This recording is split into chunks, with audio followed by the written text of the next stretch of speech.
The first time Razor saw Ayanna Carter was the moment he sealed his fate.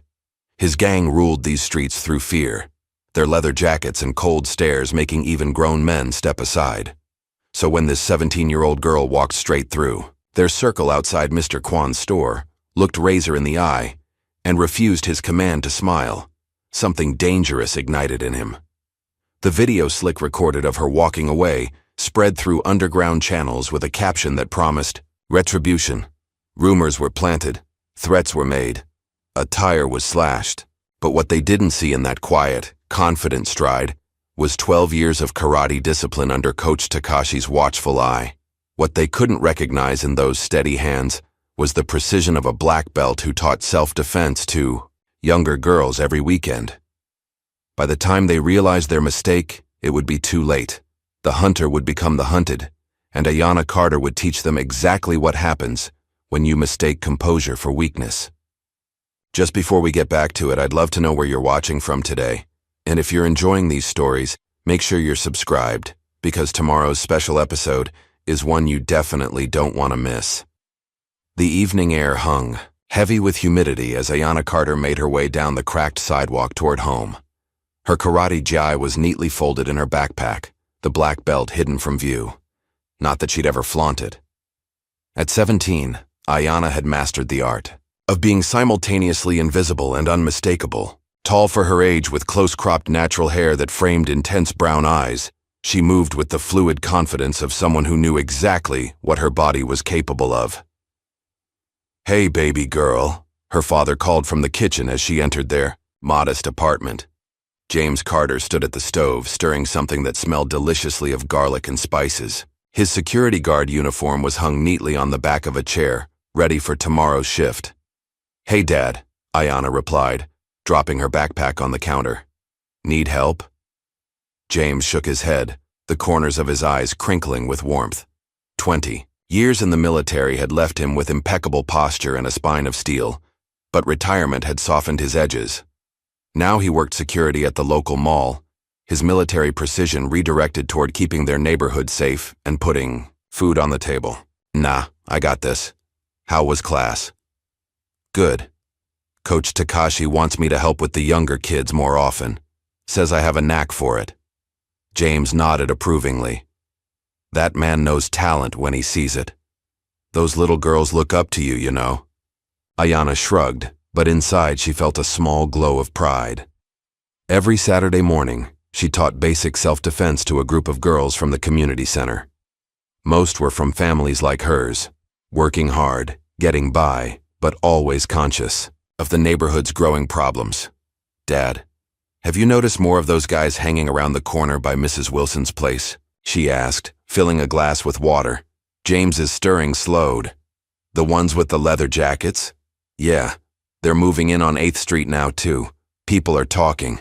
The people James referred to were the tight-knit community that had formed, the backbone of their neighborhood for decades. Shop owners like Mr. Kwan, who'd run the corner store for 30 years. Teachers like Ms. Grayson, who'd taught 3 generations of local kids. They were good people, hard-working people, now whispering about the leather-clad newcomers who seemed to materialize on more corners each week. "Just stay clear of them, Ayanna," her father said, his voice taking on the firm edge she recognized from childhood. "Those types only bring trouble." "I know, Dad." She didn't mention that she'd already encountered them more than once. No need to worry him. After dinner, Ayanna retreated to her room to study. Her phone buzzed with a text from Lena. "You still coming to help me with that film project tomorrow?" Ayanna smiled. Lena Jackson had been her best friend since 4th grade. Bold where Ayanna was reserved, loud where Ayanna was quiet. With her bright clothes and constantly changing hairstyles, Lena aspired to be the next Ava DuVernay, filming everything and anything that caught her artistic eye. "Yeah, I'll be there. Bringing Malik too if that's cool." "Perfect. My mom's making those cookies he likes. See you at 2." Ayanna set her phone down, thinking about their little trio. If Lena was fire, Malik Thompson was earth, grounded, thoughtful, and brilliant with anything technical. The quiet genius had harbored a crush on Ayanna since middle school, something everyone knew but tactfully ignored. Together, The three of them had navigated the complicated waters of high school, forming a protective bubble around each other. She turned back to her textbook, but found her mind wandering to the encounter earlier that week. She'd stopped at Mr. Kwan's store after karate practice, needing to grab some milk for her dad.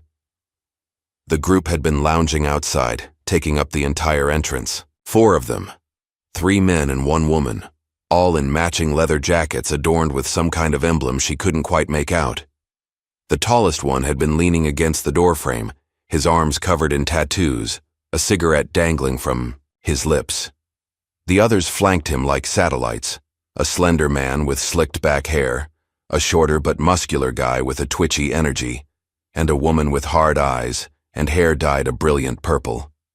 Ayanna had approached calmly, her gym bag slung over one shoulder.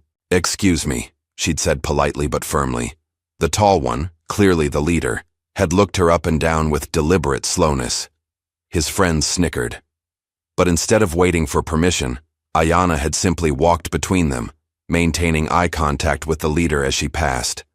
"Watch your tone," the twitchy one had muttered as she entered the store. Mr. Kwan had looked nervous when she approached the counter. "Ayanna, those people outside, I know, Mr. Kwan. It's fine." But it wasn't fine, not really, because when she'd thus exited the store minutes later, they were still there and the leader had stepped directly into her path. "Girl like you should smile more," he'd said, blowing smoke in her direction.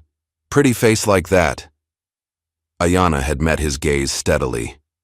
"Don't tell me what to do," she'd replied, her voice even, and walked away. She'd felt their eyes on her back all the way down the block. That's when she'd noticed the slender one had his phone out, filming her. Something about the way they'd watched her retreat made her skin crawl, but she'd pushed the feeling aside. She'd dealt with worse. A knock at her bedroom door pulled Ayanna from the memory. "Come in." Her father opened the door, leaning against the frame. "Just checking if you need anything before I turn in." Ayanna shook her head. "I'm good, Dad. Thanks." He lingered, studying her face. "You sure everything's okay? You seem distracted lately." "Just school stuff. Big test coming up." James nodded, slowly, clearly not entirely convinced. "You know you can talk to me about anything, right? You don't always have to fight alone." Ayanna gave him a small smile. "Some fights find you anyway." Her father's expression shifted almost imperceptibly. It was something she'd seen many times, the face of a man who understood exactly what she meant, who'd fought battles of his own. He nodded once and closed the door. Later that night, long after her father had gone to bed, Ayanna slipped out to their small garage. The space had been converted into a simple training area years ago, a heavy bag hanging from the ceiling, a few worn mats on the floor, a full-length mirror propped against one wall. This was her sanctuary. She moved through her katas slowly, feeling each position, focusing on her breathing. The world narrowed to just this moment, just these movements. This was where she found her center. Meanwhile, across town in a dimly lit warehouse, Razor replayed the video on his phone for the 4th time. The other members of his crew watched in silence as the image of Ayanna walking away played out on the small screen. "Who does this bitch think she is?" Razor growled, his face illuminated by the blue light. At 27, he'd spent the better part of a decade building his reputation through intimidation and violence. His real name was Eric Wilson, but no one had called him that in years. To everyone in their circle, he was simply Razor, sharp, dangerous, someone you didn't cross. "I say we jump her," Tito said, pacing like a caged animal. His real name was Timothy, but that gentle name hardly fit the unpredictable, violent energy that seemed to constantly radiate from him. "Teach her some respect." "Nah," Slick interjected, smoothing his perfectly styled hair. "Too obvious. Cops are already watching us after what happened with those college kids."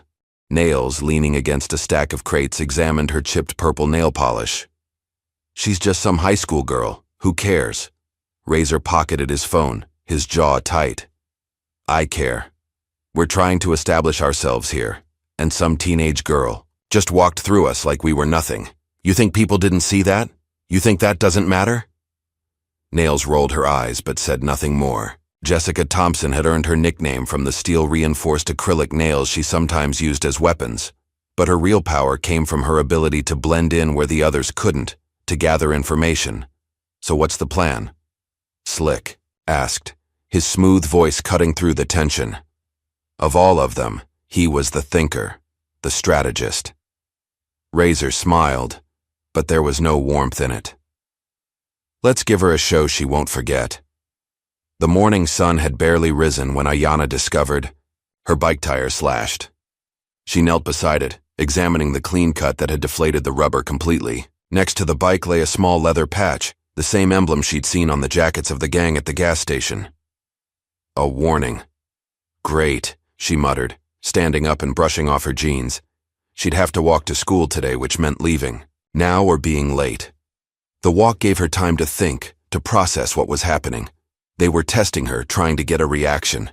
It was childish, really. A slashed tire. What did they expect her to do? Break down crying, storm their hangout, demanding justice? She almost laughed at the thought. By the time she reached Jefferson High, the hallways were already buzzing with students rushing to first period. Ayanna navigated through the crowd, her mind elsewhere until Lena appeared beside her, breathless and wide-eyed. "Have you seen it?" Lena demanded, grabbing Ayanna's arm. "Seen what?" Lena pulled out her phone, opening Instagram to show Ayanna a post from an account called Jefferson Truth. The post showed a blurry photo of Ayanna leaving Mr. Kwan's store, with text implying she was sleeping with one of the gang members.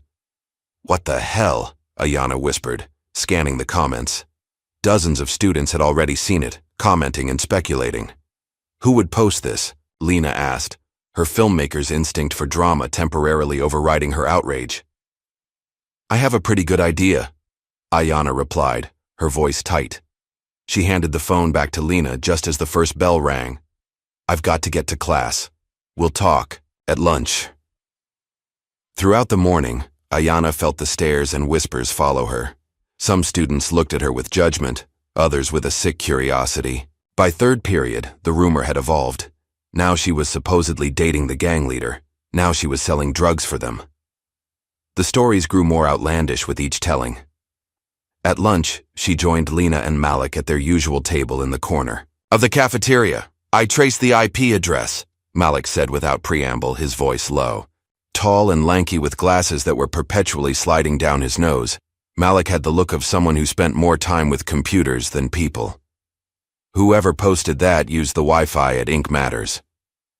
"The tattoo shop on 10th?" Lena asked, unwrapping her sandwich. Malik nodded. "Owned by a guy named Darren Wilson. And get this, I did some digging. He's the cousin of Eric Wilson, who matches the description of the gang leader you told us about." Ayanna took this in silently. So it was definitely them. The question was, why? What did they gain from spreading rumors about a high school student they barely knew? "We should report this," Lena insisted. "This is harassment." "And say what?" Ayanna countered. "That some guys I offended by not smiling are now spreading rumors? The school administration can barely handle regular bullying, let alone gang intimidation." "So what's your plan?" Malik asked, his eyes concerned behind his glasses. "Just ignore it." Ayanna sighed. "For now, yes. They want a reaction. I'm not giving them one." But ignoring the situation proved increasingly difficult. Later that afternoon, when she should have been at the dojo for her regular training session, Ayanna found herself sitting alone on a bench in the park, turning her phone over and over in her hands. "Skipping practice is not like you," a voice said, startling her. Coach Takashi stood a few feet away, his compact frame exuding the same calm strength it always did. At 62, the Japanese-American sensei moved with the grace of someone his age, his salt and pepper hair the only indication of his years. "I didn't feel like it today," Ayanna replied, making room for him on the bench. Takashi sat beside her, his gaze fixed on the children playing on the swings across from them. "What is bothering you, Ayanna?" She hesitated, then explained the situation. The encounter at the store, the slashed tire, the rumors. Takashi listened without interruption, his expression unchanging. They're not worth the energy, she concluded. I'll just wait for them to get bored and move on. Perhaps, Takashi said thoughtfully. Or perhaps they will escalate until they get the reaction they seek. What am I supposed to do? Fight them? There's 4 of them, and they're adults. No. Fighting should always be the last resort. Takashi turned to look at her directly. But do not underestimate the danger of wounded pride. When someone feels humiliated, especially publicly, they may go to extreme lengths to restore what they perceive as balance. The warning lingered in Ayana's mind as she walked home that evening. She took a different route, staying on main streets, keeping alert. Still, she couldn't shake the feeling of being watched. She wasn't wrong. Half a block behind, a woman with purple hair followed casually, stopping when Ayana stopped, window shopping when Ayana glanced back. Nails had been tracking Ayana's movements for days now, her route to school, her favorite lunch spot, the dojo where she trained 3 times a week, the community center where she taught on weekends. The next morning, Ayana found a crumpled note in her locker. Keep that attitude and we'll fix it. This is getting serious, Lena said when Ayana showed her the note. You need to report this. To who? The school? The police? What are they going to do about a vague threat? Then let me help, Lena insisted, her eyes lighting up with that familiar gleam that usually preceded her most ambitious projects. I've been wanting to do a documentary about gang intimidation in the area. This could be the perfect focal point. Absolutely not, Ayana said firmly. The last thing I need is you filming these people and making them even angrier. But Lena was already mentally storyboarding, her hands framing imaginary shots. It wouldn't be about you specifically, more about the community response to increased gang presence. You'd be anonymous. Lena, no, it's too dangerous. Fine, Lena conceded, but Ayana recognized the look on her friend's face. The subject wasn't closed. That afternoon, Ayana took a shortcut through an alley on her way to pick up groceries for dinner. She was halfway through when a figure stepped out from behind a dumpster, blocking her path. It was Tito, the twitchy one from the gas station. He stood with his legs apart, fists clenched at his sides, a sneer distorting his features. Well, look who it is, he said, his voice grating. The girl with the attitude. Ayana stopped, maintaining several feet of distance between them. She said nothing, her face impassive. Tito spat on the ground near her shoes. This ain't over. Not by a long shot. Ayana met his gaze, her eyes calm but intense. She could feel her heart rate increasing, adrenaline beginning to flow, but her training kept her breathing steady.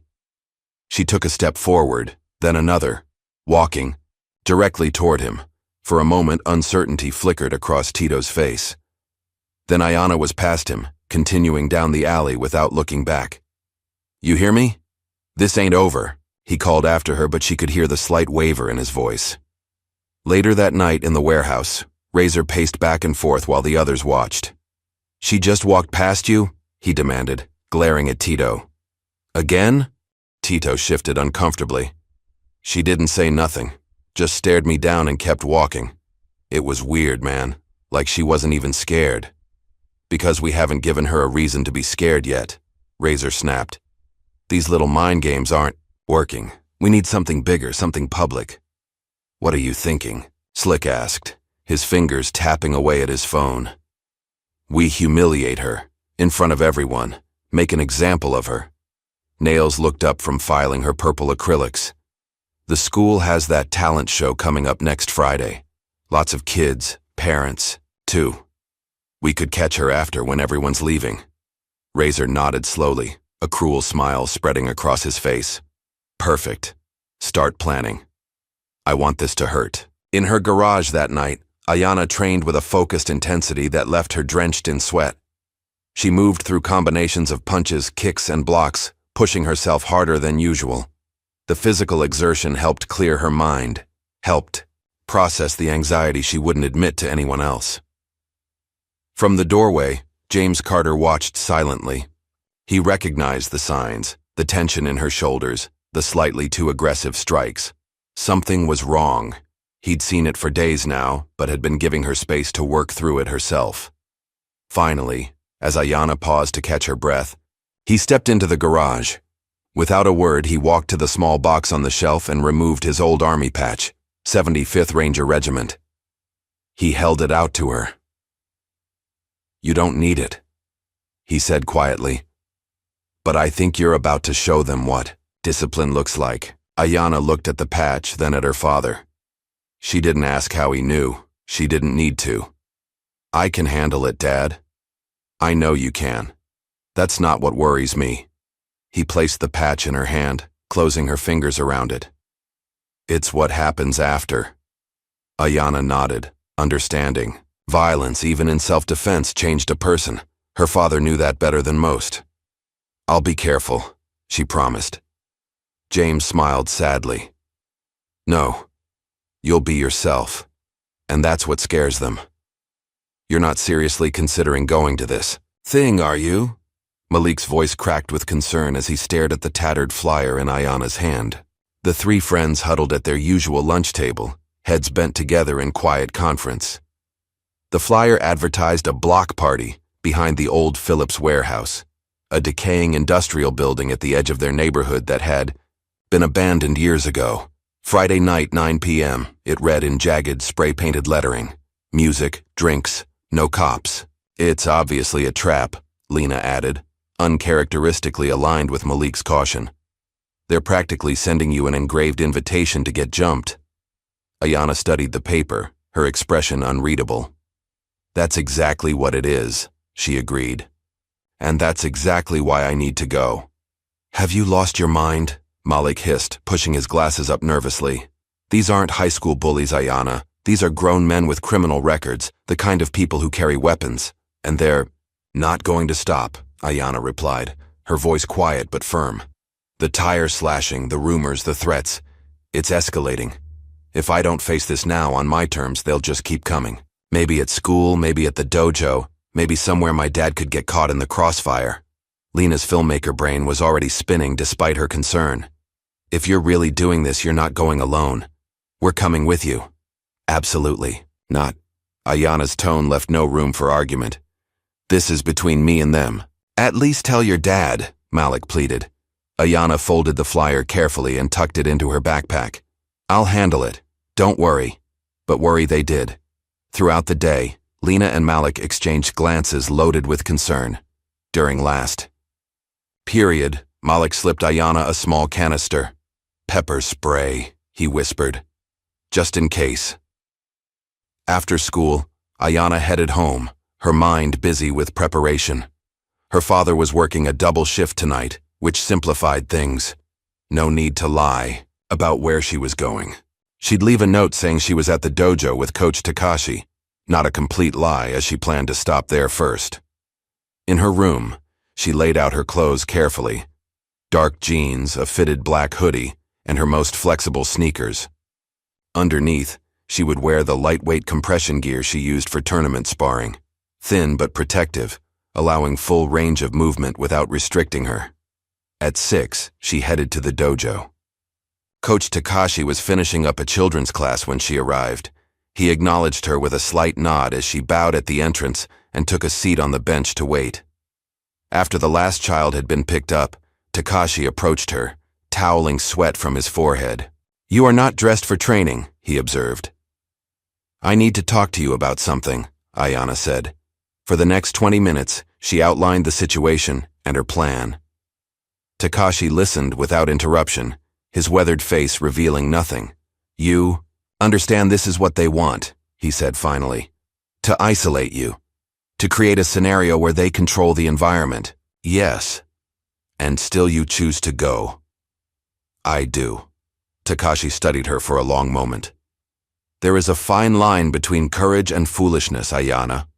The warrior who seeks battle unnecessarily may find themselves in a war they cannot win." "I'm not seeking battle," she replied. "It's already found me. I'm just choosing the battleground." Takashi sighed, then turned and walked to the small office at the back of the dojo. He returned with a small black case, which he placed in her hands. Smoke bombs, he explained. Non-toxic, but they create enough confusion to change the dynamic of a confrontation. Use them wisely. Ayana looked up at her mentor, surprised. You're not going to try to stop me?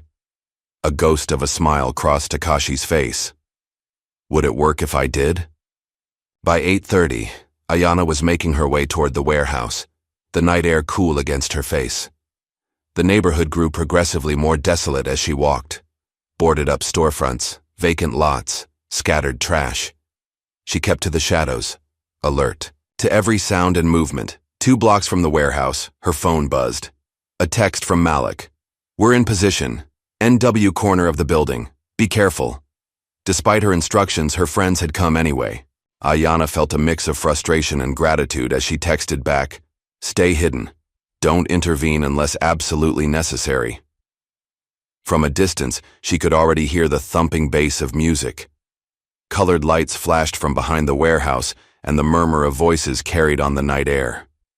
As she drew closer, she could make out maybe 30 people milling around. Some from her school, others she didn't recognize. A makeshift DJ booth had been set up, surrounded by coolers presumably filled with alcohol. The scene was lit by portable floodlights and the occasional flare of a lighter. Ayana pulled her hood up and moved along the perimeter, assessing. She spotted Tito near the DJ booth, scanning the crowd. Slick was by the entrance, checking people as they arrived.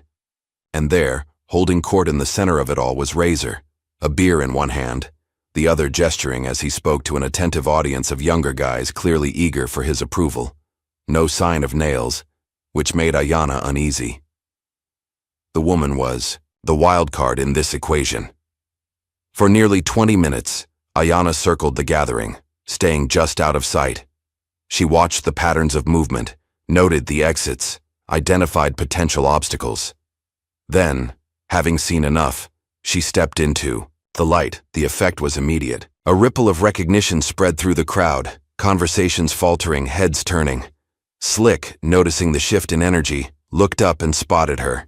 He nudged Razor, who turned slowly. A smile spread across Razor's face, the kind of smile a predator might give upon cornering its prey. He raised his hand and the DJ cut the music. The sudden silence fell heavy across the yard. Well, well, well, Razor announced, his voice carrying in the quiet. Look who decided to join the party. Ayana stood her ground as Razor approached, Tito and Slick falling in behind him. The crowd parted to create a circle around them, eager spectators to the drama unfolding. Thought you could embarrass us? Razor asked, stopping a few feet from her. His breath smelled of beer and cigarettes. Thought you could just walk away? Ayana said nothing, her eyes never leaving his face. Nothing to say now? Razor taunted. No smart comments? No attitude? From the corner of her eye, Ayana saw Tito shifting position, moving to her right. Slick had his phone out, recording, and there was Nails, emerging from the shadows to complete the circle. Let me explain how this is going to work, Razor continued, enjoying his audience. You're going to apologize, on camera, for disrespecting me and my crew. Then you're going to get down on your knees and beg for forgiveness. And if I'm feeling generous, maybe we'll let you walk out of here with just a few bruises instead of broken bones. Murmurs rippled through the watching crowd. Some looked uncomfortable, others excited by the prospect of violence. No one moved. To intervene, and if I don't? Ayana asked, her voice calm and clear in the silence. Razor's smile widened. Then we make an example of you. He nodded to Tito, who lunged forward without warning, swinging a meaty fist directly at Ayana's face. The punch never landed. In one fluid movement, Ayana sidestepped, caught Tito's extended arm, and used his momentum to flip him over her hip. He hit the ground with a heavy thud, the impact knocking the wind from his lungs. A collective gasp rose from the onlookers. For a split second, the scene froze. Tito gasping on the ground, Razor's smile faltering, Ayana balanced and ready. Then chaos erupted. Slick rushed her from behind, attempting to grab her in a bear hug. Ayana dropped her weight, breaking his grip, then spun with a sweeping leg kick that took his feet out from under him. As he fell, she rose, narrowly avoiding a wild swing from Nails, who had produced a set of brass knuckles from her jacket pocket. "Get her!" Razor shouted, his voice cracking with rage. He reached behind his back and pulled out a switchblade, the blade snapping open with a metallic click. Ayanna moved like water, fluid, relentless, finding the path of least resistance. Every strike from her attackers met empty air as she dodged and weaved. When she counterattacked, her movements were precise and controlled, using their own force against them. Tito, back on his feet, charged like a bull. Ayanna sidestepped at the last moment, adding a push that sent him crashing through a stack of empty barrels. The crash echoed across the yard, punctuated by gasps and scattered applause from the increasingly enthusiastic audience. "Holy shit," someone in the crowd whispered. "She's destroying them." Slick, seeing the tide turning, attempted to retreat. He backed away, still filming, only to collide with something solid. He turned to find Malik and Lena blocking his path, their faces set with determination. "Going somewhere?" Lena asked, her own phone raised and recording. Before Slick could respond, Malik snatched the phone from his hand. "I think we'll be taking this," he said, pocketing it and shoving Slick back toward the center of the action. Nails circled Ayanna warily, brass knuckles glinting in the floodlights. "You think you're special?" she hissed. "You're just a stupid kid who doesn't know when to stay down." She feinted left, then struck right, aiming for Ayanna's ribs. Ayanna blocked with her forearm, wincing at the impact of metal against bone, then countered with a palm strike to Nails' sternum that sent her staggering backward. Throughout it all, Ayanna maintained perfect control. She didn't fight to hurt. She fought to neutralize. Each movement was calculated, efficient, just enough, forced to disable without causing serious injury. Razor watched his crew faltering with growing fury. The girl wasn't just defending herself, she was making them look pathetic. With a snarl, he lunged forward, knife extended. The blade slashed through the air inches from Ayanna's face as she leaned back. She retreated several steps, creating distance, her eyes locked on the weapon. This changed things. "Not so tough now, are you?" Razor taunted, advancing slowly. "Let's see those karate moves against this." He slashed again, driving her back toward the wall of the warehouse. The crowd scrambled to get out of the way, the mood shifting from excitement to fear as the glint of steel raised the stakes. Ayanna felt her back press against the rough brick of the building. Razor grinned, thinking he had her cornered. He lunged. Again, the knife aimed at her abdomen. In that moment, a bright flash erupted at Razor's feet, followed by billowing white smoke that quickly engulfed them both. Coughing and cursing, Razor staggered backward, temporarily blinded. Takashi's smoke bomb had given Ayanna the opening she needed. She moved through the cloud like a ghost, invisible until the moment her foot connected with Razor's wrist in a perfect, disarming kick. The knife clattered to the ground and skidded away into the darkness. Before Razor could recover, Ayanna delivered a series of rapid strikes, palm heel to the solar plexus, elbow to the ribs, open hand to the throat. None were full force, but each found its target with surgical precision. Razor folded, gasping for air, and dropped to his knees. As the smoke cleared, the scene revealed itself to the stunned onlookers. Tito sprawled among broken barrels, Nails, sitting dazed against a stack of pallets, Slick pinned between Malik and Lena, and Razor, the fearsome gang leader, on his knees, struggling to breathe. Ayanna stood in the center, barely winded, not a hair out of place. "You don't get to write my story," she said, her voice carrying in the silence. "And you don't get to decide my worth." In the distance, sirens wailed. Someone in the crowd had called the police. The spectators began to scatter, rushing for exits, jumping fences, desperate to avoid the approaching authorities. Razor, hearing the sirens, struggled to his feet. "This isn't over," he wheezed, backing away. Not by a long shot. Ayanna watched him retreat into the shadows, followed by his limping lieutenants. She made no move to pursue. The battle was won, for tonight at least. Lena rushed to her side, phone still recording. "That was amazing. I got everything. This is going to blow up online." "Did you get hurt?" Malik asked, his eyes scanning her for injuries. Ayanna shook, her head, the adrenaline beginning to ebb, leaving her shaky but clear-headed. "We need to go, now." As they slipped away into the night, Lena was already uploading the footage. By morning, the video would have over 1 million views, with the caption, "Girl destroys whole gang without breaking a sweat." Ayana's face was mostly hidden by her hood, but the legend was born. James Carter sat at the kitchen table, his coffee untouched, his eyes fixed on the tablet before him. The video played for the third time, a dark, chaotic sequence showing a hooded figure systematically dismantling 4 attackers. Though the face was obscured, he would recognize his daughter's movements anywhere. He paused the video, ran a hand over his face, and checked the time. 6:15 a.m. Ayana would be up soon, preparing for school as if nothing had happened, as if she hadn't been in mortal danger just hours ago. The sound of a door opening drew his attention. Ayana appeared in the hallway, freezing when she saw him sitting there. For a long moment, neither spoke. "Dad, she began. "Sit down," he said, his voice carefully controlled. Ayana sat across from him, her posture straight, her eyes steady. James studied her face, looking for cuts, bruises, any sign of what she'd been through. There was only a small scrape on her forearm. "When were you going to tell me?" he asked. "Today," she answered honestly. "After school." James nodded slowly, then turned the tablet toward her.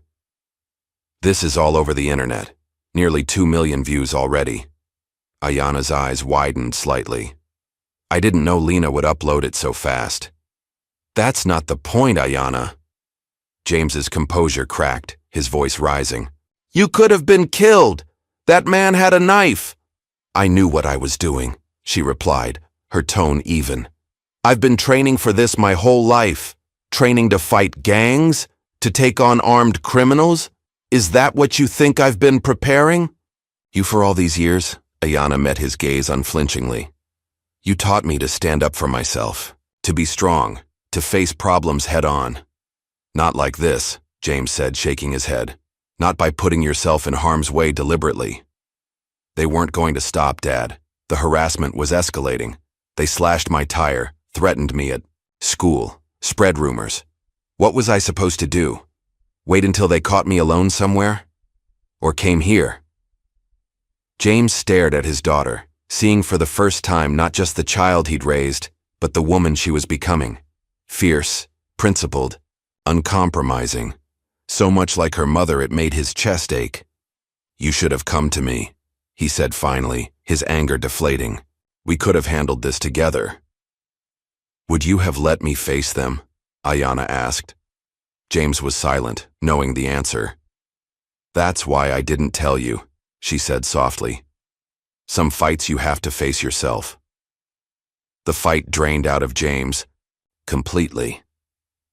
He reached across the table and took her hand, examining the scraped knuckles with a mixture of concern and pride. "You shouldn't have had to do this," he said, his voice thick with emotion. "But damn, you did it right." Tears welled in Ayana's eyes, not from pain or fear, but from the relief of her father's understanding. James pulled her into a fierce hug, holding her with the desperation of a parent who had almost lost everything. "No more secret fights," he whispered against her hair. "Promise me." Ayana nodded against his shoulder. "Promise." At school, the atmosphere had changed dramatically. News of the warehouse confrontation had spread like wildfire, transforming Ayana overnight from ordinary student to near mythical figure. People stared as she walked the hallways, conversations halting as she passed, resuming in excited whispers in her wake. "There she is. That's her, the one from the video. Did you see how she took down that big guy?" Lena was in her element, basking in the reflected glory as the videographer who had captured the now viral moment. Malik remained quieter, concerned about potential repercussions. "The video has over 3 million views now," Lena announced, joining. "Ayana and Malik at lunch, and I got an email from Youth Empowerment Coalition. They want to feature it in their anti-violence campaign." "Great," Ayana replied without enthusiasm. "Just what I need, more attention." "This is serious," Malik warned, lowering his voice. "Those guys are probably furious. They got humiliated in front of everyone. You think they're just going to let that go? They've been identified in the comments, Lena added. Someone recognized Razor as Eric Wilson. Apparently he's got a record: assault, drug dealing, weapons charges. Ayanna pushed her food around her plate, appetite gone. Did anyone mention police involvement? A few people said cops showed up, but most of the gang got away, Malik said. You need to be careful, Ayanna. Really careful. Before she could respond, her phone buzzed with a message from the school office. Please report to Principal Thornton's office immediately. Principal Thornton was waiting when she arrived, his normally jovial face set in serious lines. Miss Carter, please sit down. Ayanna took the offered seat, back straight, hands folded in her lap.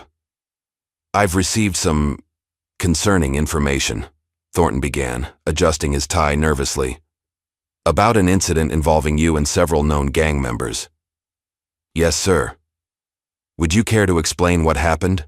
Ayanna gave him the abbreviated version, leaving out her deliberate decision to attend the party. Thornton listened with growing alarm. This is extremely serious, he said when she finished.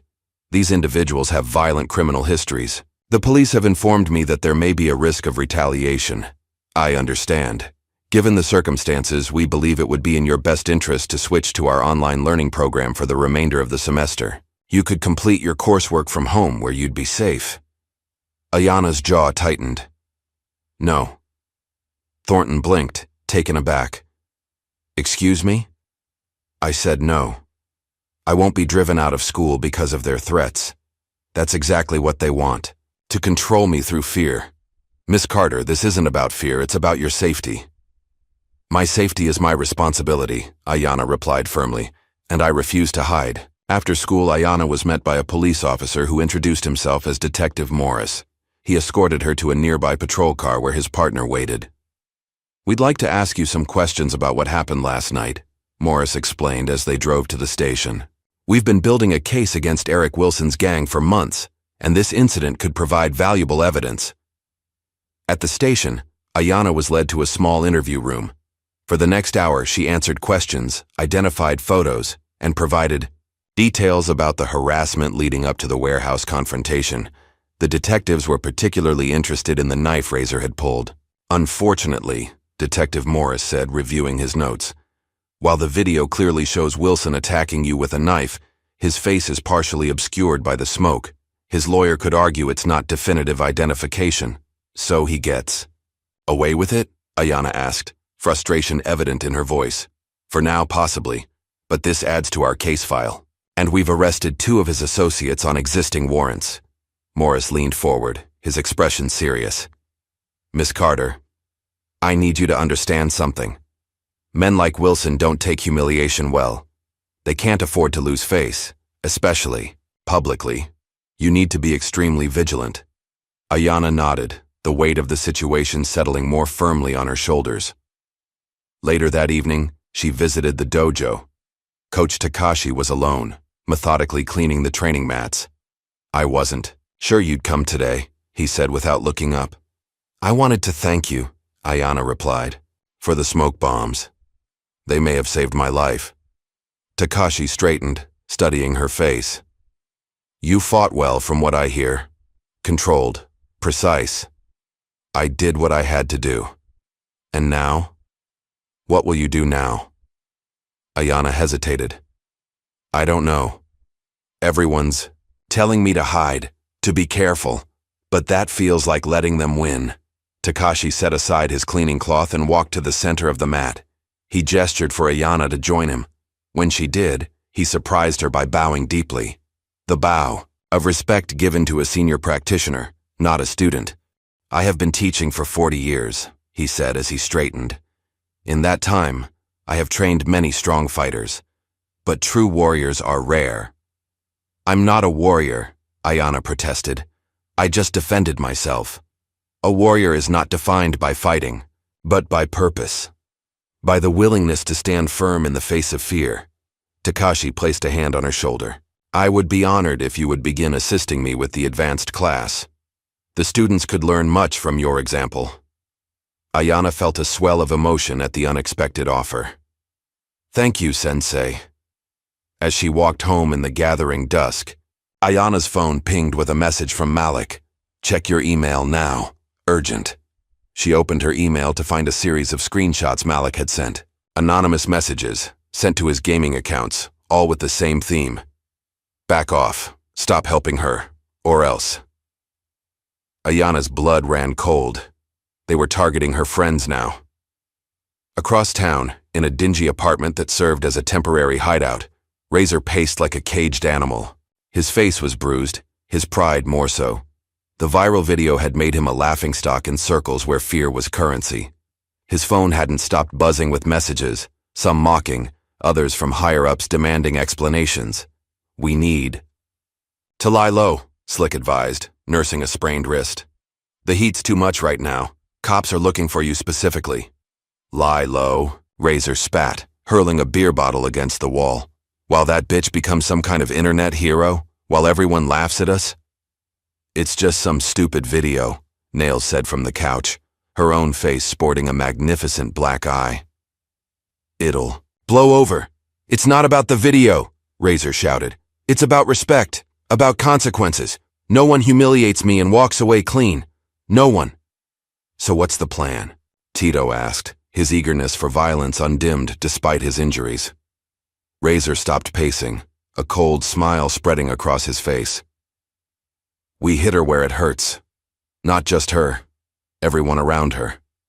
Her friends, her precious dojo, her daddy. We take everything, piece by piece. That's obsession, not justice, Nails observed, her voice flat. You're going to get us all locked up. Razor turned on her, eyes burning with a dangerous light. You with me or not? Nails held his gaze for a long moment before looking away. Whatever. Just don't expect me to take another beating from Karate Kid. Outside the dojo the next morning, Coach Takashi stood in stunned silence. The front windows had been smashed, glass littering the sidewalk. Inside, the destruction was methodical. Equipment slashed, mirrors shattered, training dummies dismembered. Spray painted across the back wall in blood-red letters, Round 2 is coming. When Ayana arrived minutes later, summoned by Takashi's terse text, she surveyed the damage with a face carved from stone. This was no longer about her pride or safety. This was war, and innocent people were caught in the crossfire. I'm sorry, she said quietly to Takashi. This is my fault. The old sensei shook his head, his eyes on the ruined dojo. No, this is the work of weak men who fear strong women. The fault is theirs alone. Ayana knelt to pick up a torn black belt. From the floor, one that had belonged to a teenage student who had worked for years to earn it. They fear you now, Takashi continued, watching her. That's why they're desperate. Ayana nodded slowly, understanding dawning in her eyes. Fear. That was the key. Razor didn't just want revenge. He needed to reassert his power, to make people fear him again, and she had taken that power away. As police officers arrived to document the vandalism, Ayana stepped outside, pulling out her phone. She called, her father first, warning him to be extra vigilant at work and home. Then Lena and Malik, confirming they were safe, but urging caution. Finally, she texted Coach Takashi, "This ends now. I have a plan." The morning sun filtered through the shattered windows of the dojo, casting fractured light across the destruction. Ayana stood in the center of what had once been a sanctuary, her fingers trailing over the slashed punching bags, their stuffing spilling out like viscera. The floorboards had been gouged with what must have been crowbars or axes, leaving splintered wood in their wake. Coach Takashi moved methodically through the space, cataloging the damage for insurance purposes, his face impassive. But Ayana knew her mentor well enough to see the tension in his shoulders, the careful control in his movements that masked a deep, burning anger. They were thorough, Takashi said finally, setting down his clipboard. Professional. This isn't random vandalism, Ayana agreed. It's a message, Takashi nodded. They fear you now. That's why they're desperate. A small group of students had gathered outside, held back by police tape.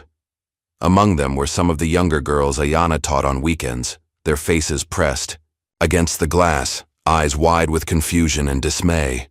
One of them spotted Ayana and waved tentatively. Ayana waved back, forcing a reassuring smile. These children trusted her, looked up to her, and now they were witnessing the consequences of violence entering their safe space. "We'll rebuild," Takashi said, following her gaze to the children. Stronger than before. Ayana's phone buzzed. A text from Malik. "Need to talk. Not over phone. My place ASAP." The urgency in his message set off alarm bells. "I have to go," she told Takashi. "Will you be okay here?" "Go," he nodded. "And Ayana, watch your back." 20 minutes later, she arrived at Malik's house, immediately noticing the shattered windows on the first floor. The garage door had been spray-painted with a single word: snitch. Malik's mother answered the door, her normally warm face tight with worry. "He's upstairs," she said. "The police just left." Ayana found Malik in his bedroom, surrounded by computer equipment. His eyes were bloodshot from lack of sleep, his movements jittery. "What happened?" she demanded. "They came last night," he explained, voice low. "Around 3 a.m., broke the windows, tagged the garage. My dad heard the noise and turned on the floodlights, which scared them off. Are you hurt?" "No, but—" He swiveled his monitor toward her. On the screen were dozens of messages, all sent to his various online accounts. Each contained some variation of the same threat. "Stop helping her. Back off. We know where you live." "My parents want to send me to my aunt's in Portland until this blows over," Malik continued. "They're scared, Ayana, and honestly, so am I." Ayana felt sick. First the dojo, now Malik's home. Where would they strike next? Lena's, her father's workplace. The community center where she taught self-defense? "You should go," she said quietly. "Get somewhere safe." "And leave you to handle this alone? No way. This isn't your fight, Malik." "It became my fight when they targeted my family," he insisted, a rare flash of anger crossing his face. "Besides, I've been working on something." He pulled up another window on his computer, showing what appeared to be a map of the neighborhood with several red dots blinking at different locations. "What am I looking at?" Ayana asked. "I've been tracking their movements," Malik explained, his confidence returning as he slipped into tech speak. "After the warehouse, I planted a small tracker on Slick's jacket when I took his phone. It's been pinging locations for the past 36 hours. Ayana stared at him in disbelief. "You bugged a gang member?" "Technically, I just tracked his jacket," Malik said with a hint of pride. "Look at the pattern. They're operating in spirals, testing boundaries, circling closer to specific targets." Ayana studied the map, recognizing the methodology. It wasn't random at all. They were systematically mapping out the lives of everyone connected to her, identifying vulnerabilities. "They're planning something bigger," she murmured. Before Malik could respond, his phone chimed with a text. His face paled as he read it. "What is it?" Ayana asked. "It's from Lena. Someone hacked her accounts and deleted all her footage. The warehouse fight, the documentary interviews, everything. They sent her a video message. 'Delete us. We delete you.'" The walls seemed to close in around Ayana. This was escalating faster than she'd anticipated. Not just petty vandalism, but coordinated digital attacks, property destruction, explicit threats. "I need to think," she said, moving toward the window. Outside, the neighborhood looked deceptively peaceful. Children playing in yards, people walking dogs, ordinary life continuing while her world spiraled into chaos. A motorcycle rumbled down the street, slowing as it passed Malik's house. The rider wore a purple helmet that matched her hair. "Nails," Ayana whispered, ducking instinctively. But instead of continuing past, the motorcycle pulled into the driveway.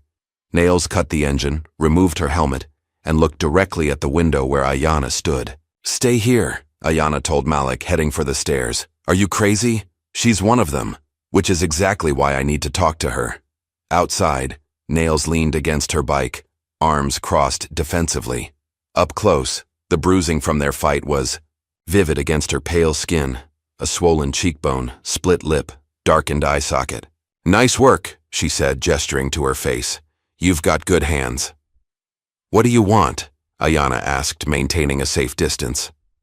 "To warn you," Nails said, glancing around nervously. "Razor's lost it. This isn't about gang stuff anymore. It's personal. He's obsessed.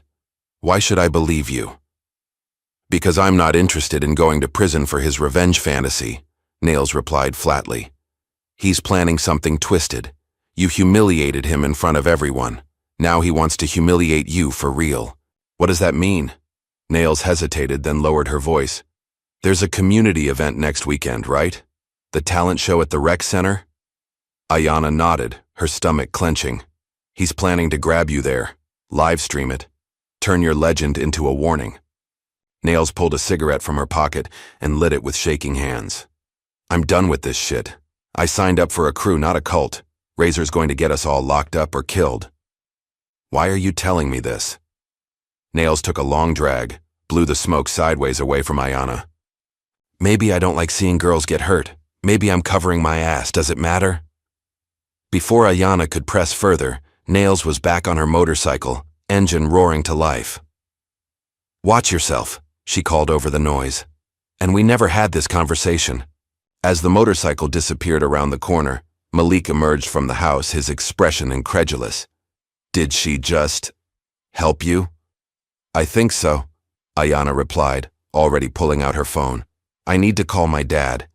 James Carter took the news of Razor's plan with military calm, asking precise questions about timing, locations, potential escape routes. Only the tightening of his jaw betrayed his true feelings. "I'm calling in some favors," he said once Ayanna had explained everything. "I've got friends from my unit who owe me. We'll have eyes on every entrance of that community center. Dad, I don't want to cancel the talent show. The kids have been practicing for months."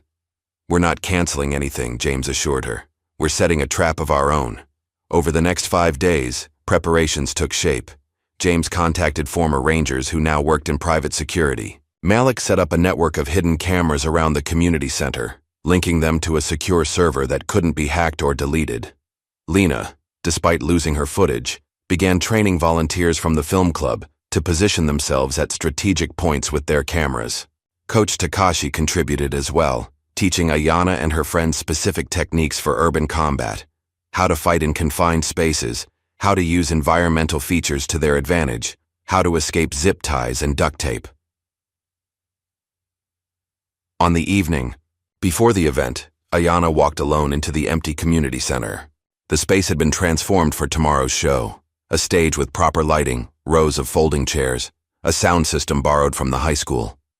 Soon, it would be filled with families, performers, community members, and somewhere among them, Razor and his crew, waiting to strike.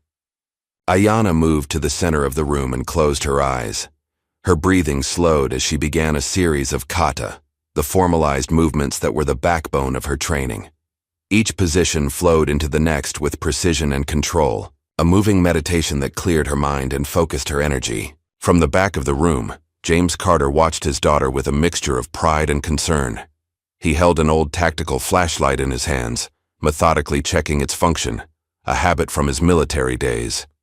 "They picked the wrong girl," he said softly, but his words carried in the empty space. Ayanna completed her kata and turned to her father, a newfound resolve in her eyes. "Yes," she agreed. They did. The community center buzzed with excitement as the annual talent show got underway. The parking lot was full, the auditorium packed with parents, siblings, friends, and neighbors. On stage, a group of elementary school children performed a surprisingly coordinated dance routine to a popular song, drawing enthusiastic applause.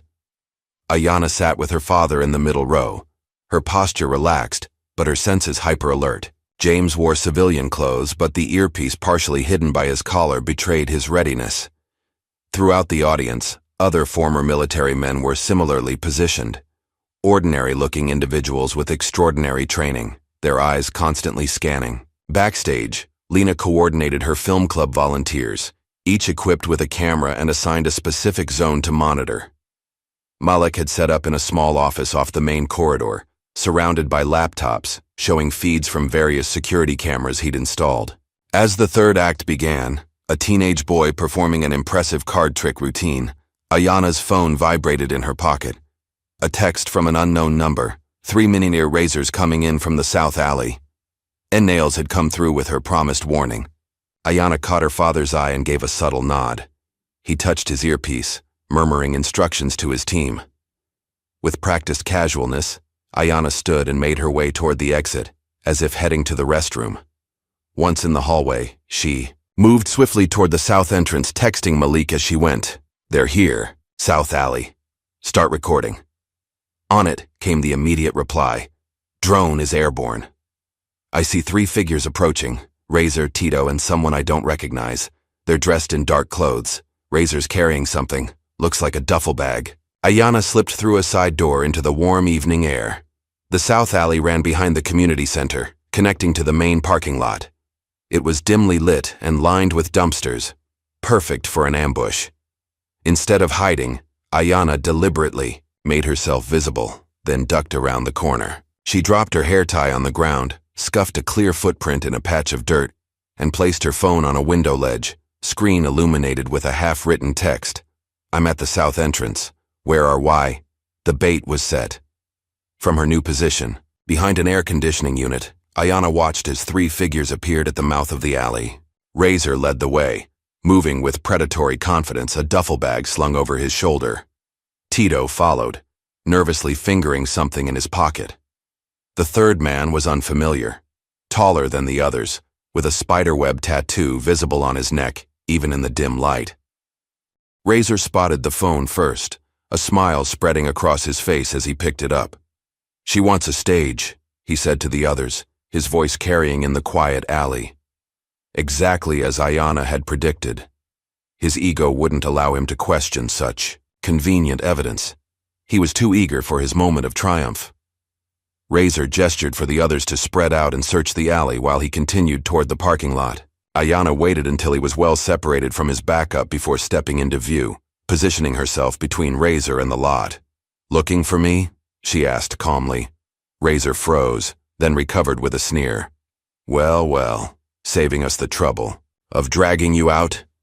"Let's finish this," Ayana replied. "Just you and me. No weapons, no backup."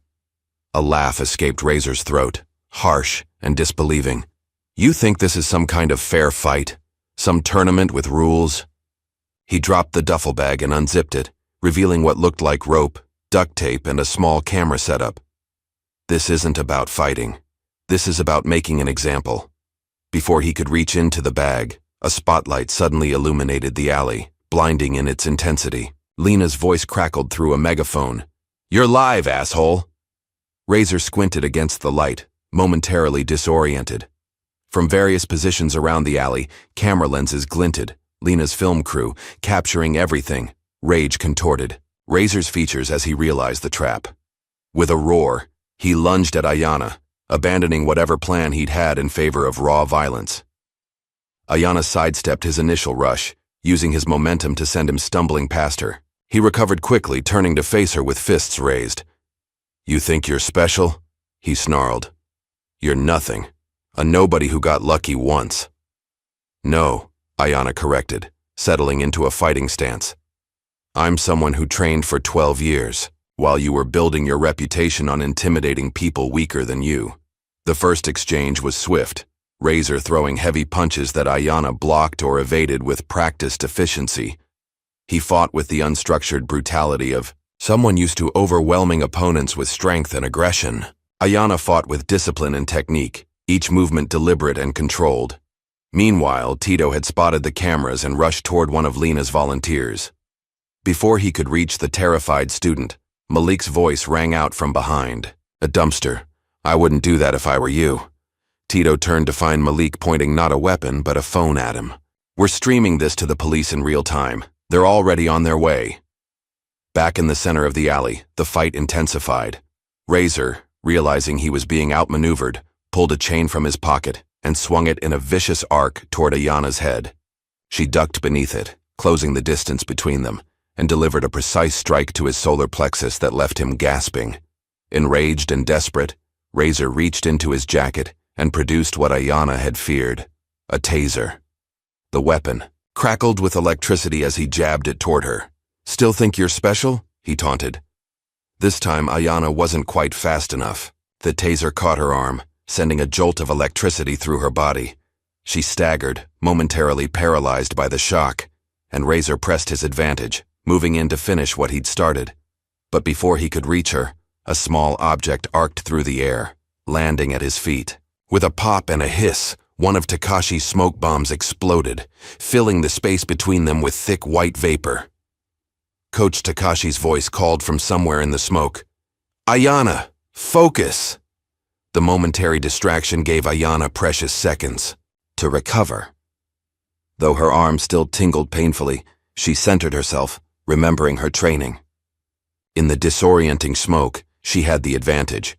Years of practicing kata with her eyes closed had honed her spatial awareness to near perfection. Razor coughed and cursed, swinging blindly with the taser. "Where are you?" he shouted. "Fight! Me like a man! I'm fighting you like a warrior!" Ayanna's voice replied from the smoke, impossible to pinpoint. "There's a difference." She struck from his blind spot, a precise kick to his wrist that sent the taser flying from his grip. Before he could react, she followed with a combination of strikes that drove him backward, out of the smoke cloud, and into the illuminated portion of the alley. By now, a crowd had gathered, audience members from the talent show, drawn by the commotion. Among them were parents, teachers, neighborhood residents, all witnesses to Razor's humiliation. Desperate and cornered, Razor reached into his boot and pulled out a small knife. "Enough games," he growled, slashing wildly. Ayanna maintained, her distance evaluating options. The knife changed things. One wrong move could be fatal. From the edge of the crowd, James Carter moved forward, ready to intervene.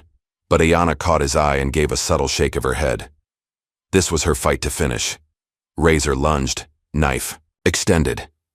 Instead of retreating, Ayanna stepped into his attack, deflecting his knife arm with a precise block while simultaneously sweeping his legs.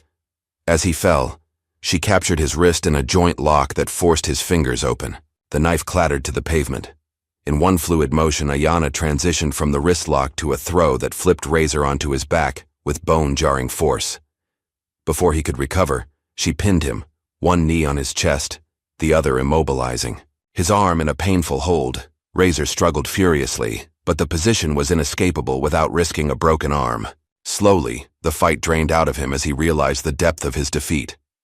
Ayanna leaned close, her voice low but intense.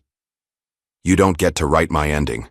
You don't get to decide who I am or what I'm worth. This ends now." In the distance, sirens wailed, the police finally arriving. The crowd parted to let the patrol cars through, their flashing lights painting the scene in alternating red and blue. Officers rushed forward, handcuffs at the ready. As they secured Razor, one of them nodded respectfully to Ayanna. "You okay, miss?" She stepped back, suddenly aware of the throbbing in her arm where the taser had struck, the adrenaline beginning to ebb from her system. "I'm fine," she managed. James was at her side instantly, his arm around her shoulders. "It's over," he said softly. "You did it." Lena pushed through the crowd, camera still rolling, her face alight with excitement. "Did you see that? Please tell me we got all of that. This is going to be epic." Malik joined them, grinning despite his obvious exhaustion. "Every second from multiple angles. Even got drone footage of him pulling the knife." As the police led Razor toward a patrol car, he twisted in their grip to glare at Ayanna one last time. "This isn't over," he shouted. "You hear me? This isn't over." Ayanna watched him being loaded into the car, her expression calm. "Yes," she said quietly. "It is." The crowd that had gathered began to disperse, many stopping to pat Ayanna's shoulder or offer words of support. Parents hugged their children closer, relieved that the danger had passed. Inside, the talent show continued, the youngest performers blissfully unaware of the drama that had unfolded outside. Coach Takashi approached, seemingly materializing from the dissipating smoke. He bowed formally to Ayanna, who returned the gesture. Despite her exhaustion, "You fought with honor," he said simply. "With control and purpose. I had good teachers, she replied, including her father in her glance.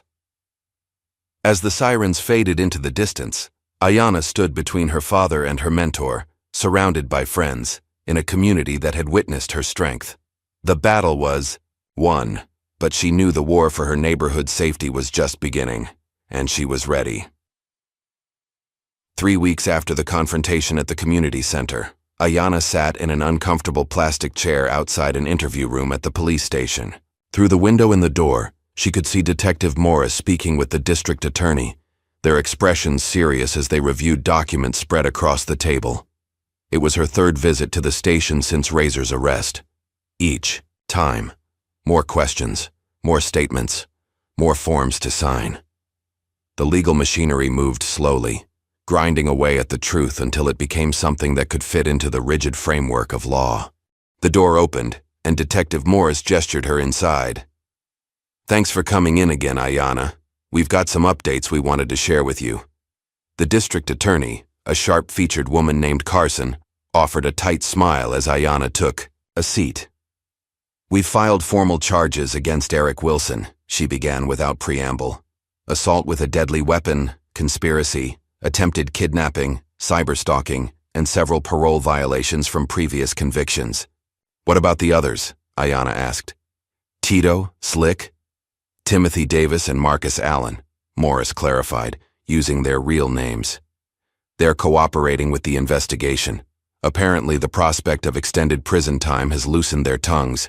Considerably. They're turning on Razor? Ayanna couldn't hide her surprise. Fear is a powerful motivator, Carson said dryly. And your friend's video evidence left them with few options. They're providing information on several other illegal operations Wilson was involved in. Drug trafficking, protection rackets, even a car theft ring. Morris slid a folder across the table. We've also identified the third man from the alley, the one with the spiderweb tattoo. Nathan Reynolds, 3-time felon with connections to a more established gang in the city. Wilson was apparently trying to forge an alliance. Ayanna absorbed this information silently. It was strange to hear these street names. Razor, Tito, Slick, translated into ordinary legal identities. In her mind, they remained the leather-clad figures who had brought chaos into her life, not these mundane names on police reports. What about Nails? She asked. Jessica Thompson. Morris and Carson exchanged glances. Ms. Thompson has been offered a plea deal, Carson explained. Community service instead of jail time in exchange for her testimony.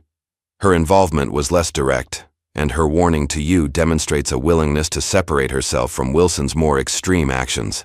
She's also agreed to participate in a youth outreach program, Morris added, specifically targeting young women at risk of gang involvement. The irony wasn't lost on Ayanna. The woman who had helped monitor her movements was now being positioned as some kind of role model, but then again people could change. Nails had proven that by warning her about Razor's plan. So what happens now? Ayanna asked. Wilson's case will go to trial, though with the evidence we have, his lawyer is already floating plea options, Carson replied. The others will likely receive reduced sentences in exchange for their cooperation. As for you, your part in this is essentially done, unless we need you to testify. Ayanna nodded, feeling a strange hollowness where she expected relief. Somehow, the legal resolution felt incomplete, too neat and bureaucratic to address the fear and chaos the gang had brought to her community. Outside the station, Ayanna found her father waiting in his car. How'd it go? He asked as she slid into the passenger seat. They're charging Razor, Eric, with everything they can think of.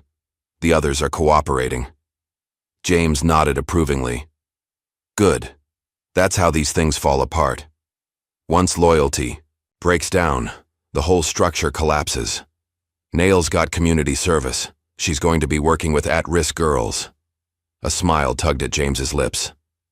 Maybe she'll teach them what not to do. The ride home was quiet. Ayanna watching the familiar streets of her neighborhood slide past the window.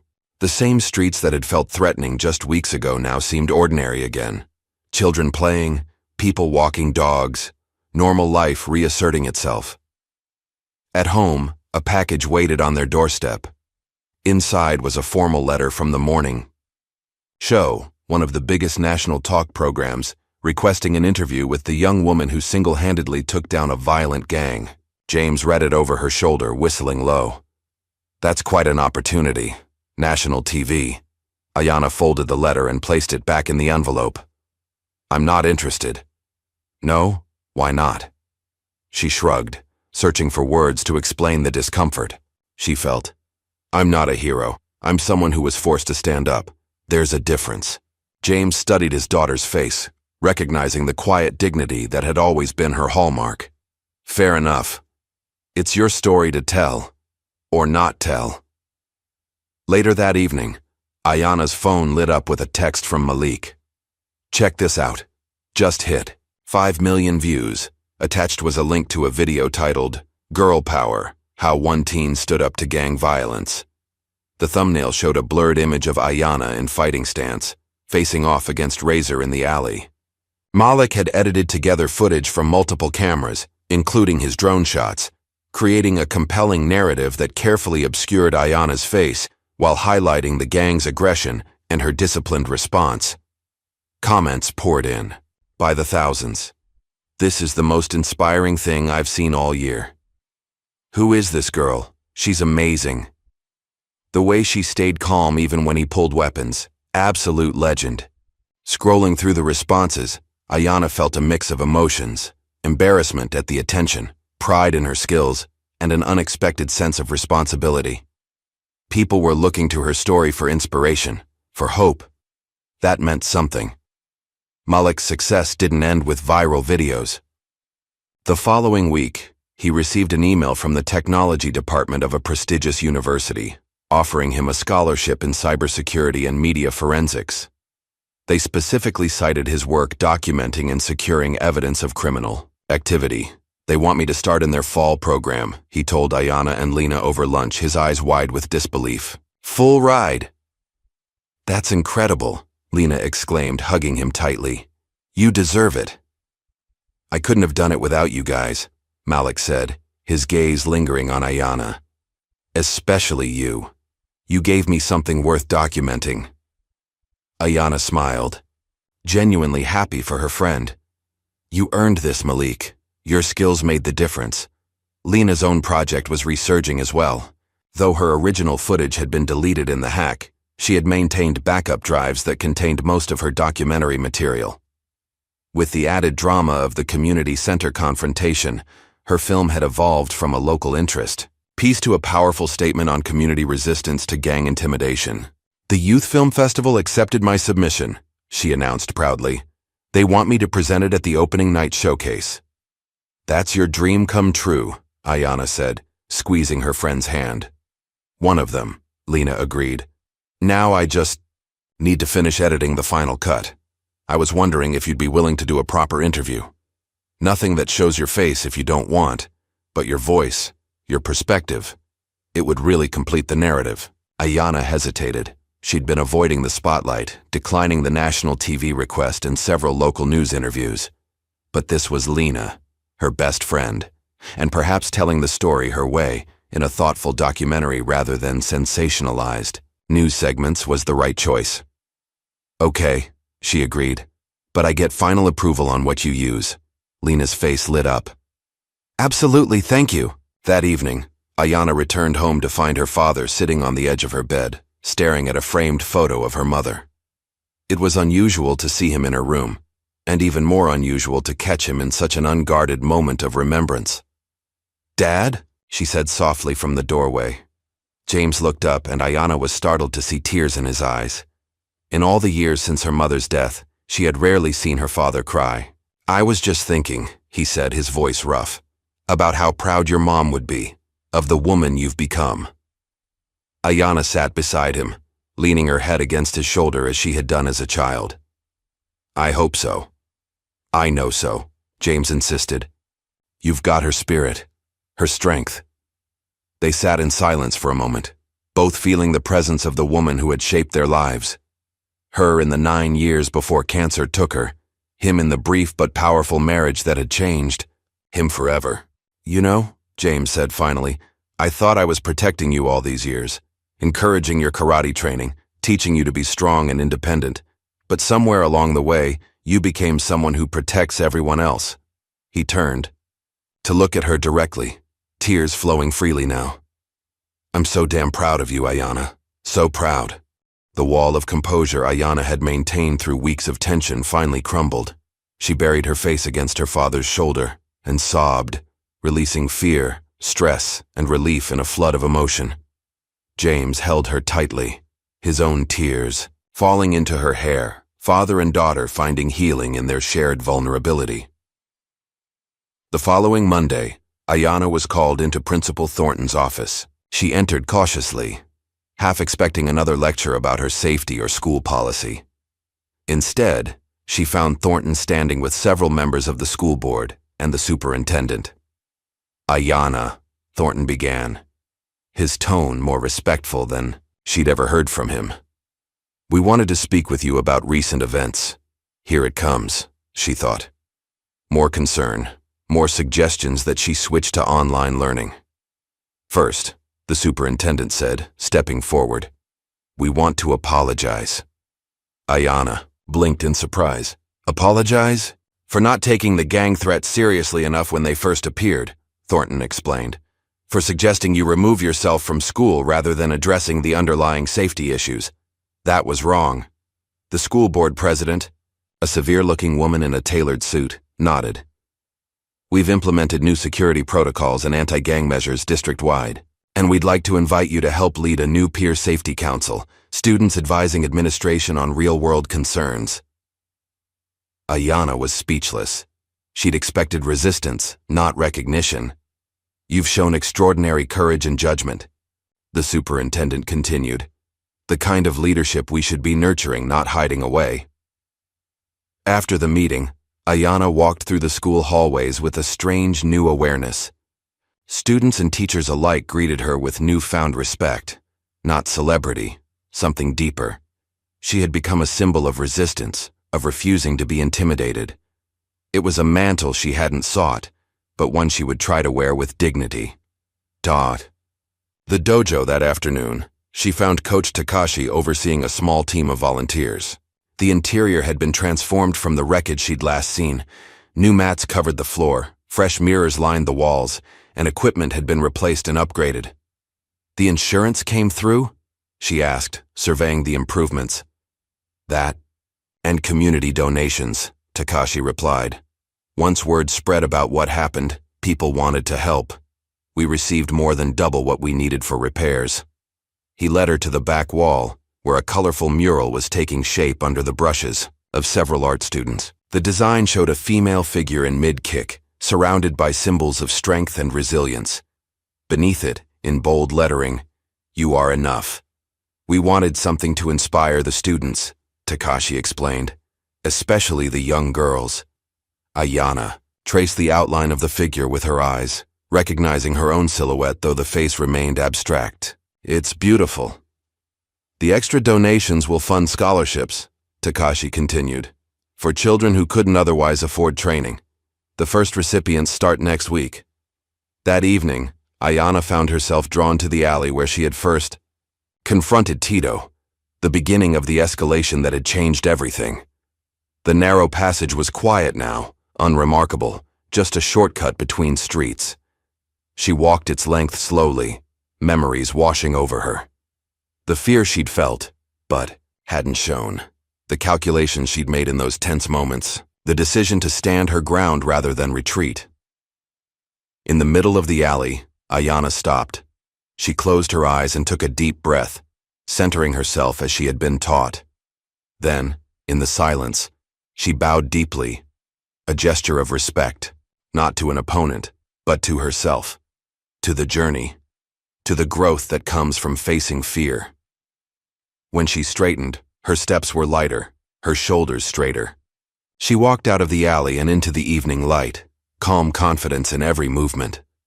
Spring gave way to summer, bringing with it the end of the school year and new beginnings.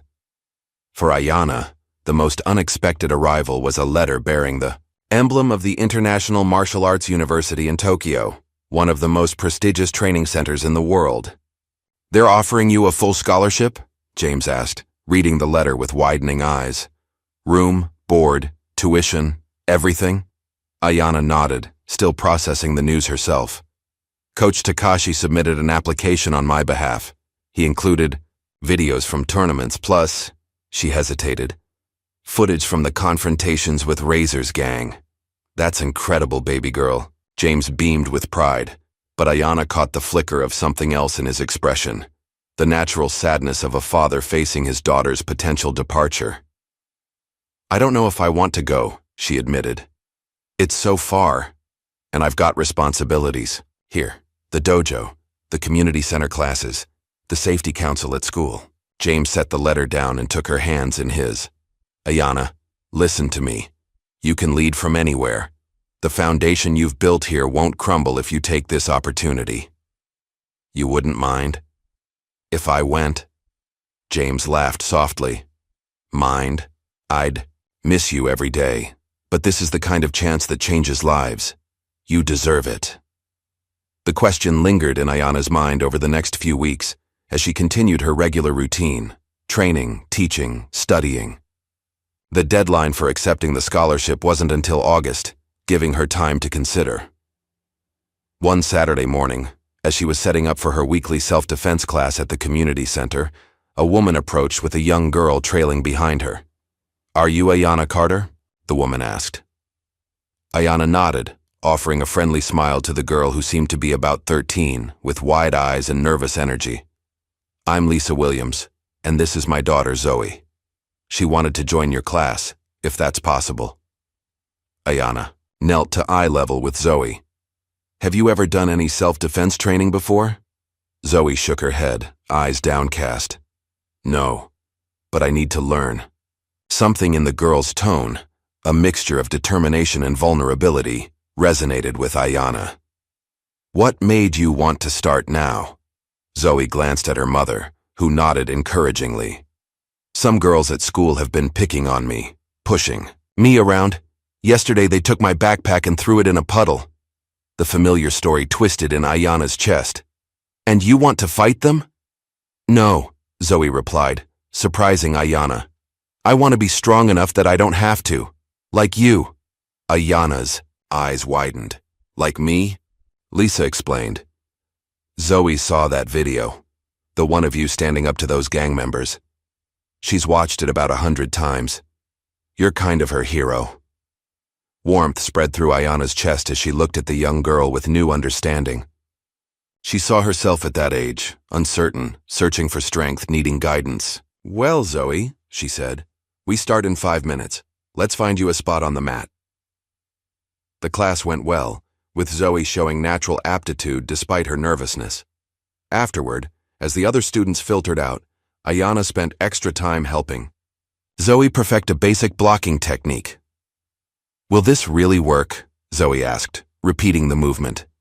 If someone bigger tries to hurt me? The technique helps, Ayana explained, but the real power comes from in here. She tapped Zoe's chest, over her heart. From knowing your own worth and refusing to let anyone take that from you. Zoe's face lit up with understanding, and in that moment, Ayana saw her own legacy beginning to take shape, not in trophies or scholarships, but in the spark of confidence ignited in a young girl's eyes. 2 weeks later, Lena's documentary premiered at the Youth Film Festival. Titled, The Girl They Couldn't Break, it told the story of Ayana's stand against gang intimidation, set against the broader context of community resistance and empowerment. The small theater was packed. Students, teachers, community members, even Detective Morris and several other officers. Ayana sat between her father and Coach Takashi, watching her experience unfold through Lena's artistic lens. The film was powerful, juxtaposing interviews with residents about fear and helplessness with the inspiring footage of Ayana's disciplined response to violence.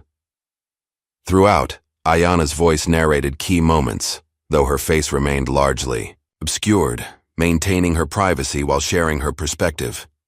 When the credits rolled, the audience erupted in applause. Many wiped away tears. Lena was called to the stage, where she accepted the festival's Impact Award with gracious excitement. This isn't just my film, she insisted, gesturing toward Ayana in the audience. This is our community's story of standing up and reclaiming our streets, of refusing to be broken. The documentary quickly gained traction beyond the festival. Local news stations picked it up, then national outlets. It appeared on streaming platforms and social media, shared by activists, teachers, and celebrities alike. Ayana's story, carefully anonymized but powerfully told, became a touchstone for discussions about community safety, female empowerment, and youth leadership. With the attention came tangible change. A wave of initiatives swept through the neighborhood, expanded neighborhood watch programs, youth martial arts scholarships, mentoring relationships between former gang members and at-risk teens. The streets that had once felt threatening now buzzed with purposeful activity and renewed pride. Even City Hall took notice.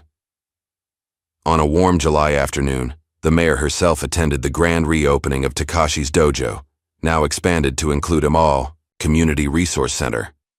In a brief ceremony, she declared the day Ayana Carter Day in recognition of exceptional courage in the face of intimidation and inspiring leadership in community renewal. Ayana, mortified by the attention but polite, accepted the ceremonial certificate with a brief thanks. As cameras flashed, she caught her father's eye in the crowd, his expression a mixture of amusement at her discomfort and immeasurable pride.